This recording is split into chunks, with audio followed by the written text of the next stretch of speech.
That is to tell you that a deaf woman who is also pregnant cannot partake of antenatal trainings because there are no presence of sign language interpreter in the hospital. Then the third barrier is attitude now. The attitude of the health workers towards women and girls with disabilities or reproductive age is out of this world. You'll be hearing things like, Madam, you don't get leg, you go carry belly. You don't dey pity yourself. Men are wicked, sha. It's as if God that created you as a woman and gave you a womb does not you does not want being bringing forth to life.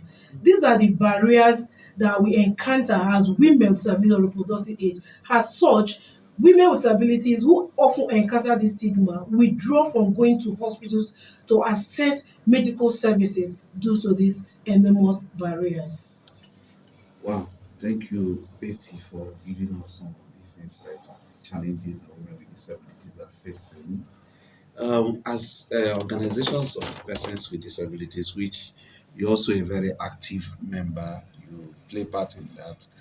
Is there anything that you guys are doing at your level in order to enhance their access to um, healthcare services for women and girls with disabilities? Yes, like desperate issues also need the desperate actions. We have done a handful of strategic advocacies to the health service providers. We have trained medical personnel. But it's as if this attitude of theirs has come to stay. But I think the best thing to do right now is to seek for the hand of the law because we've gone out of our ways to ensure we do strategic advocacies. We have trained them in even up to the point of the languages, the right terminologies to use when addressing the issues of persons with disability, to avoidance of the regulatory languages in addressing that issue. Because this attitude also puts us away from Mm. accessing medical services. So, what is the effect of these um, women with disabilities not being able to access healthcare services?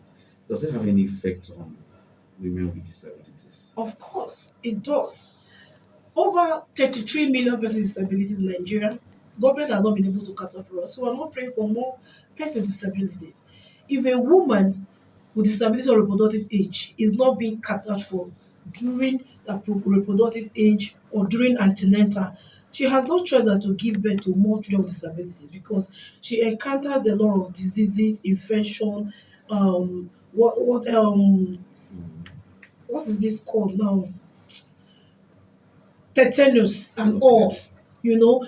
I just had an instance of a woman who has underlying ailment like untreated gonorrhea, and you're not being medically fit or given the appropriate medical attention while pregnant. You will not escape giving birth to a blind child. Wow. So, as such, if women with disabilities are not given full due medical attention, they will also give birth to more children with disabilities as a result of infection Mm. and unhealthy environment Mm. And because of their inability to access the medical services.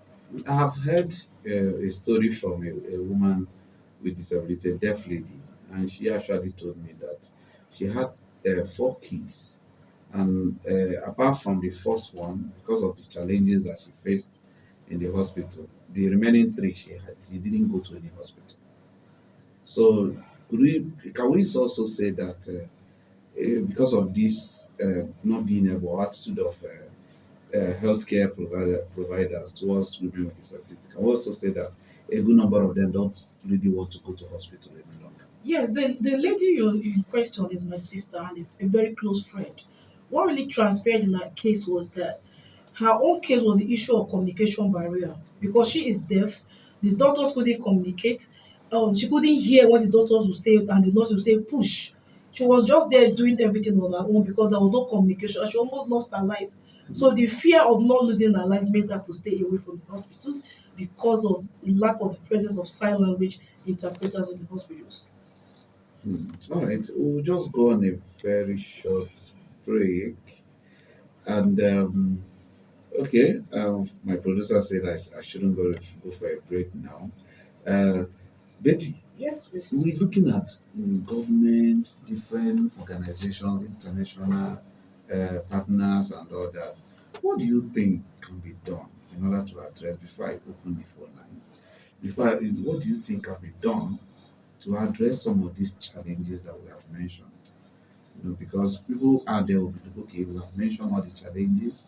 So, but what are the solutions? What are the things that we think we can do to address these challenges?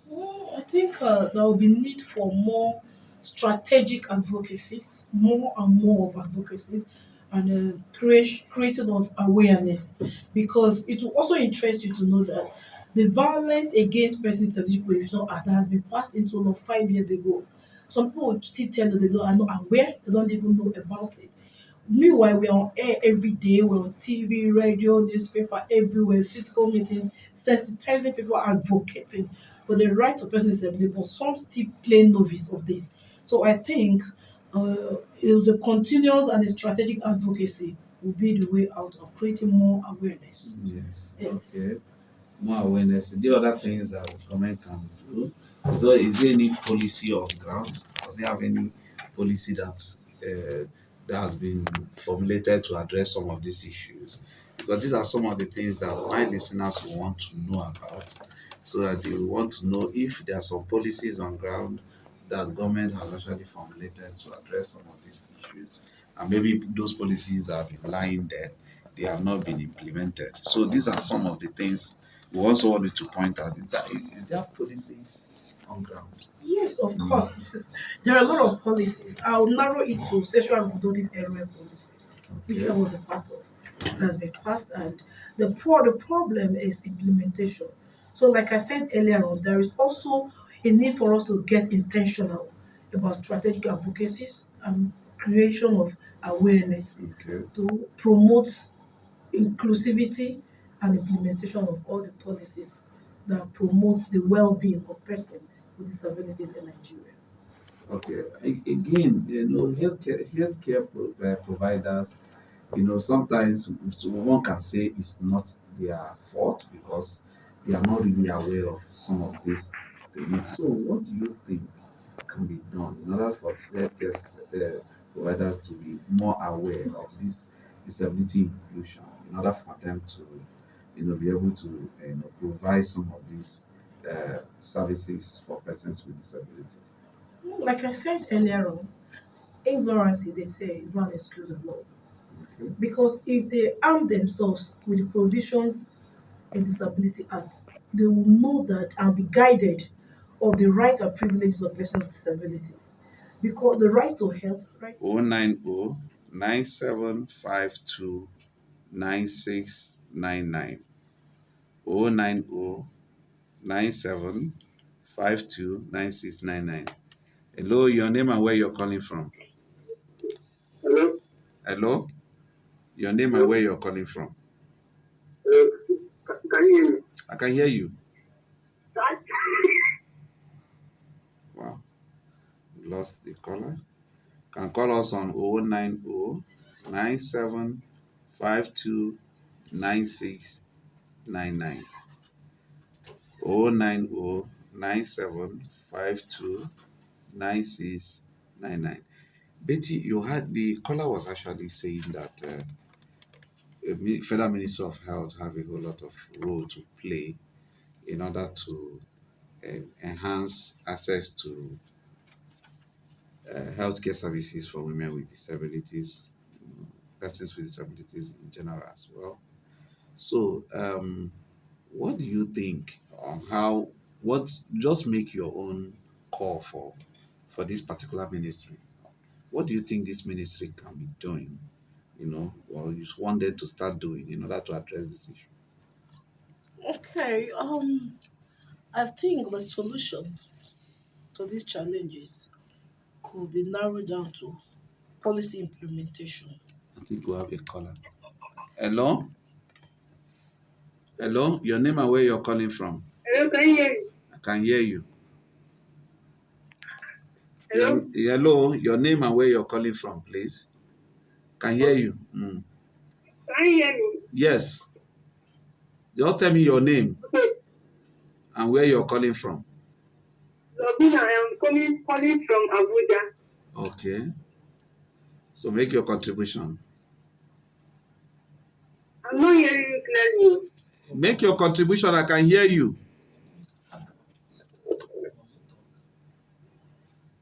That's just it. All right. You can also send us an SMS. We can see how quickly we can read it. You know. So Betty, continue on what you think. I think we have another caller. Your name and hello. Your name and where you're calling from, please. We lost this caller again. I think something is wrong with our lines today. Yeah. So Betty, just continue.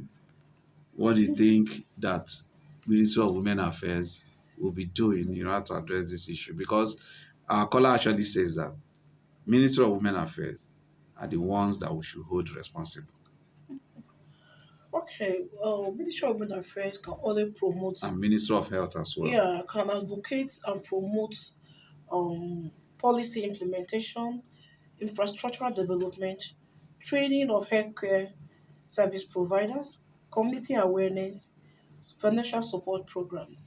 Because disability, like you know, is synonymous with poverty. Mm, Because most can correct say that 95% of persons with disabilities who are graduates are not given uh, job opportunities because they see their employer sees their disability before their potentials. As such, it exposes them to poverty, and the high cost of medical services too will also is an issue that needs review because the national health insurance scheme that I know to the best of my knowledge is for all Nigerians, whether mm, government employee or not. You can mhm, access it. They should make it in such a way that everyone can benefit and enjoy medical services in Nigeria because health, they say, is wealth. It takes a healthy person to work and earn a living. So, as such, there should be a deliberate effort, like I mentioned, implementation of all the policies, economic empowerment, awareness creation, and deliberate social financial projects to encourage and support persons with disabilities and all the vulnerable persons in Nigeria. okay, because you actually believe that if their economy is enhanced, Yes, it also enhances their access to healthcare services sure. because they can actually afford it. And people, the attitude, those negative attitude that you actually pointed out, like you actually said that people also say you are a woman with disability and you're getting pregnant.